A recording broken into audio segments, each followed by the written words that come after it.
Christine, how much does it hurt the WNBA when Caitlin Clark is out? It is devastating to the WNBA when Caitlin Clark is out. I know a lot of us were expecting some sort of dip since Caitlin Clark has been out with injury, but I don't think all of us were expecting the entire viewership of the entire WNBA to be down. And this tweet from Christine Brennan really stuck out to me. She said one player gets injured and more than half the TV audience for the entire league disappears. Has any other athlete ever had that kind of impact on a sport? Golf without Tiger definitely dropped precipitously on occasion. The WNBA is spiraling into a financial freefall, powerless as its foundation cracks without Caitlin Clark on the court. Once again, the league shows it has learned nothing about protecting the one player who single-handedly pulled them from the shadows into the national spotlight. This is the story of a league sabotaging its own success, watching its golden goose sidelined by injury, while refusing to face the harsh reality. And with every day that passes, that denial is costing them millions next. And the truth is the truth, and the data is there.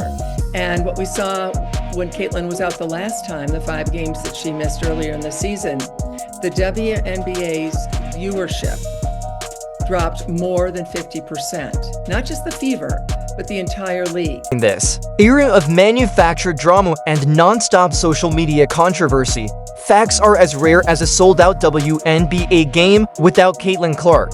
When Clark was sidelined with a quad injury on May 24th, it brutally exposed just how much the league relies on a single player. Now, with her out again this time, with a groin injury and no clear return date, we're watching history repeat itself in real time. Injury jumped to her groin likely because of compensation, but the thing that you have to be careful of is if, say, you try to rush her back from this injury as well, then you're getting into this territory where a very serious injury can happen. That is what the Indiana Fever, that is what Caitlin needs to avoid the best that they possibly can. So if it means that Caitlin is out for 3 weeks, if it means that she is out all the way through All-Star, then so be it. Nationally televised WNBA viewership has taken a staggering hit, dropping by 55%, with Indiana Fever games alone seeing a 53% decline. The numbers tell the story. From an average of 1.81 million viewers with Caitlin Clark on the court to just 847,000 without her. But here's where things go from bad to downright absurd, and by absurd, we mean the kind of predictable disaster you'd expect from a league that stubbornly refuses to learn from its own mistakes. Went down. The WNBA rating has dropped over 55%. Hey, guess what, guys? League is king. League is king. League is the WNBA, guys. Sidelined with a left quad strain, May 24th. National TV viewership has plunged since then 55%. Before the injury, the Fever, her team, were averaging 1.81 million views, almost 2 million. Since her injury, fewer than 850,000. While Caitlin Clark was outdoing what she does best, packing arenas, shattering TV ratings, and generating record-breaking revenue, the WNBA stuck to what it does best, absolutely nothing to protect its biggest star. Because apparently, when one player is responsible for 26.5% of the league's entire economic impact, the smart move is to let her be targeted game after game with zero consequences. All while the league hides behind lectures about basketball.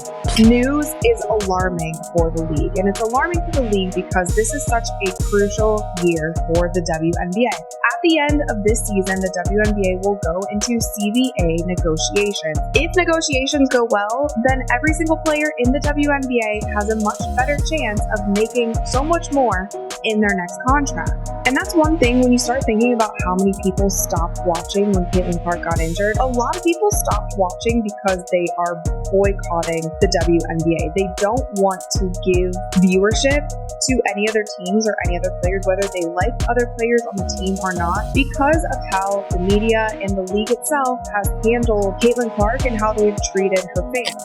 What's truly astonishing, by astonishing, we mean endlessly frustrating, is that the WNBA is repeating the same self-destructive pattern we've seen before. Time and again, the league has watched its ratings and revenue collapse the moment its biggest star goes down with an injury.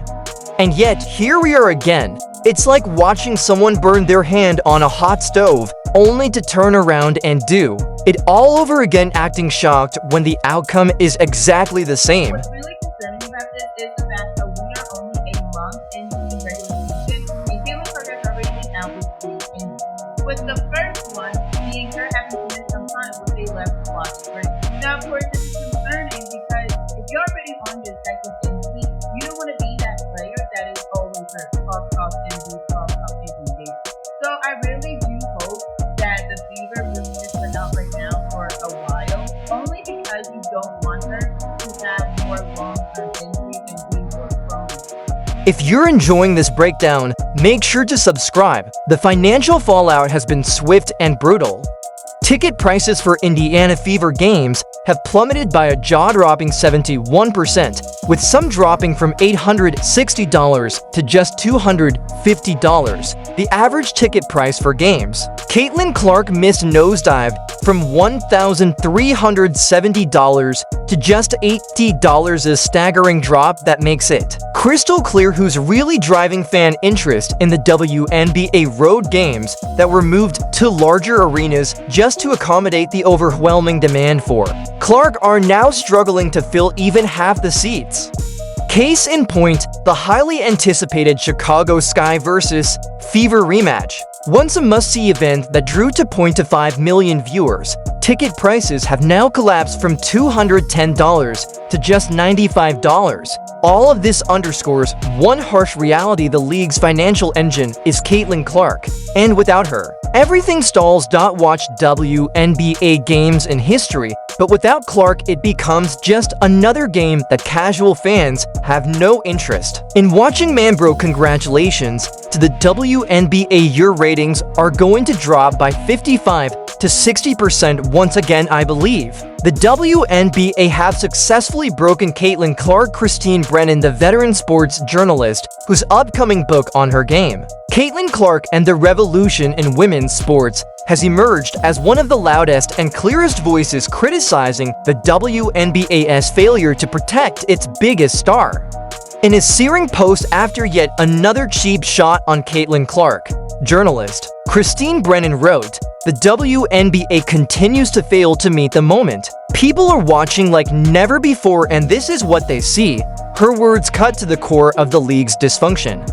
The data is undeniable. Caitlin Clark alone draws more than half the league's total television audience, and yet, the WNBA continues to stand by as she absorbs unnecessary hard fouls and cheap shots attacks that have nothing to do with the game and everything to do with intimidation. It's like a restaurant owner letting customers harass the chef, the very one whose food is keeping the place alive. Sports media veteran Michael Wilbon put it bluntly: as big a deal as Tiger was to men's golf.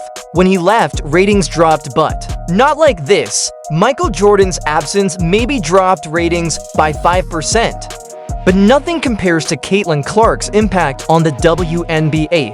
There is no single athlete more important to their sport right now than her. The pattern is as infuriating as it is predictable. Clark gets hammered by defenders clearly more interested in sending a message than playing basketball. Of the 30 flagrant fouls issued league-wide in 2024, 5 have been against Clark, and 80% of those came from the same team, the Chicago Sky, and no matter how she responds, she loses. If Clark pushes back, she's labeled too aggressive. If she stays composed, she's called soft. It's a no-win situation, one that the WNBA created and stubbornly refuses to fix. Meanwhile, the financial wreckage keeps piling up. Even before this injury, the league was projected to lose $50 million this year. Now, with Clark sidelined and unable to carry the momentum, those losses are accelerating. TV ratings are in freefall, merchandise sales are slowing. Attendance is dropping fast, straight back to pre-Clark levels. And all of it was preventable. Clark came into the league humble, deferential, praising teammates and deflecting attention. She never demanded special treatment. She played through relentless criticism, shrugged off media storms, and stayed focused, but now fans are left asking, when did this injury even happen? Because Caitlin Clark hadn't missed a game since she was a teenager. She's gone from sharpshooting phenom to struggling through games, clearly not herself, just 1 for 20 from 3 in her last 3 outings. Was she injured and playing through it all along? This isn't just a cautionary tale, it's a full-blown indictment of a league that couldn't protect its most valuable player and now may be watching its golden moment slip right through its fingers. Remarkable grace and maturity for someone who was only 22 years old. The league it have embraced her, protected her, and used her popularity to elevate the entire sport. Instead, they allowed jealousy and petty politics to poison what should happen a celebration of women's basketball. The ripple effects of Clark's injury extend far beyond television ratings and ticket sales. Corporate sponsors who invested millions based on the Clark-driven growth are now questioning whether their investments were wise. This situation reveals a fundamental problem with how the WNBA positions itself. The league seems caught between wanting to be taken seriously as a professional basketball organization and wanting to embrace every bit of manufactured drama that might generate social media engagement.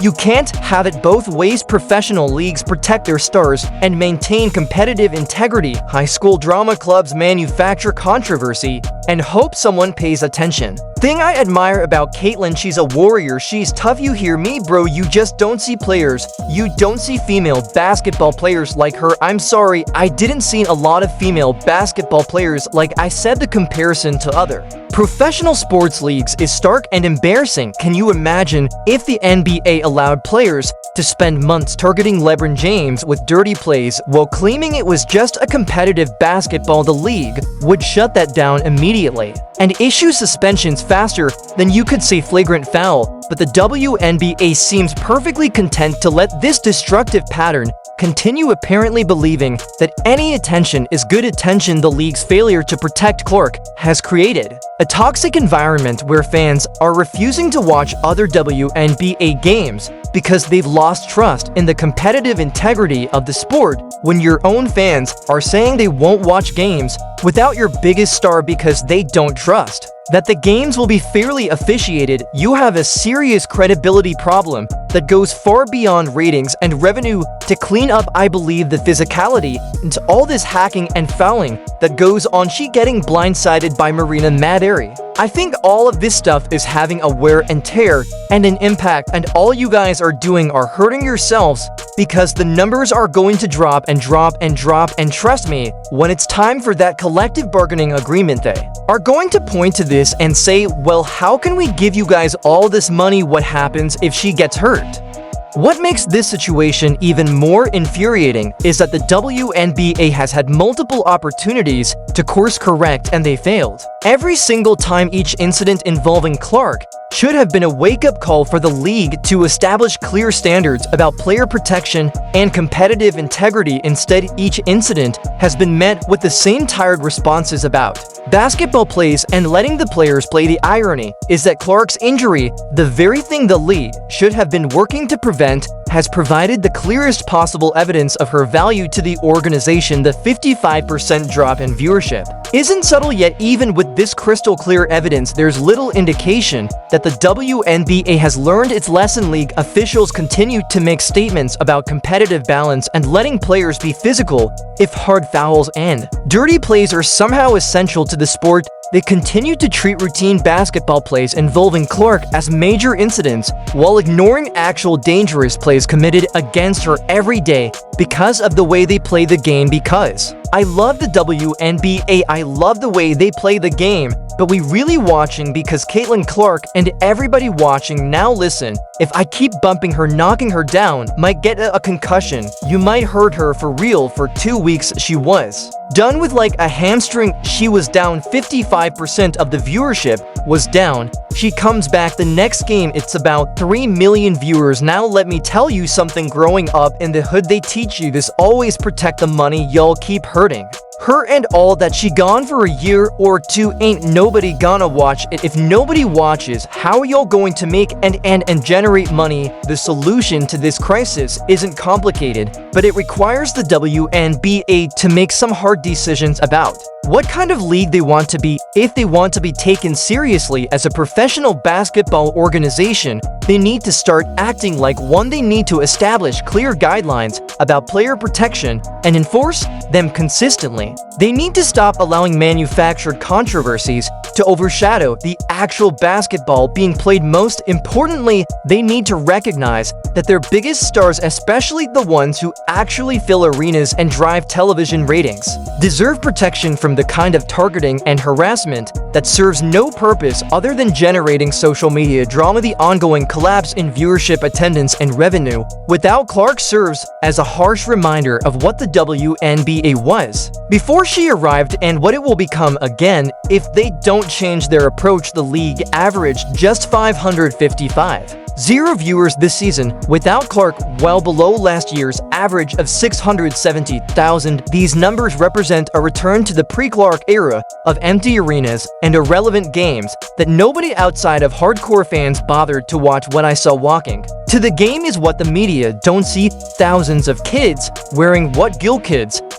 Where were they? Dylan Clark jerseys? Were they Fever jerseys? Were they Iowa jerseys? Were they wherever she played? It was a whatever she played. That's what was more impressive to me. It wasn't just it was Caitlin for her style of play, but her style of play. But it wasn't what we were. It wasn't adults. It was parents bringing their kids and their friends. Mom them.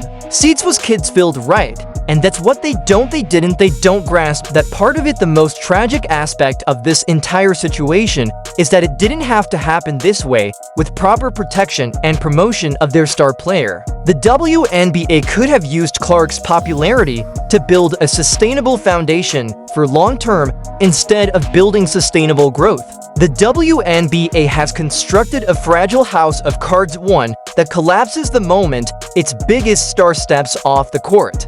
Until the league figures out how to truly protect and promote the players who actually drive fan interest, it will remain stuck in a cycle of boom and bust where the presence or absence of a single athlete determines whether anyone's even watching. The real question now is, will the WNBA finally wake up and safeguard its golden goose, or will it keep repeating the same self-destructive pattern until Caitlin Clark's impact and the once-in-a-generation opportunity she brings is completely wasted? Judging by how things have gone so far, don't bet on the league suddenly discovering common sense.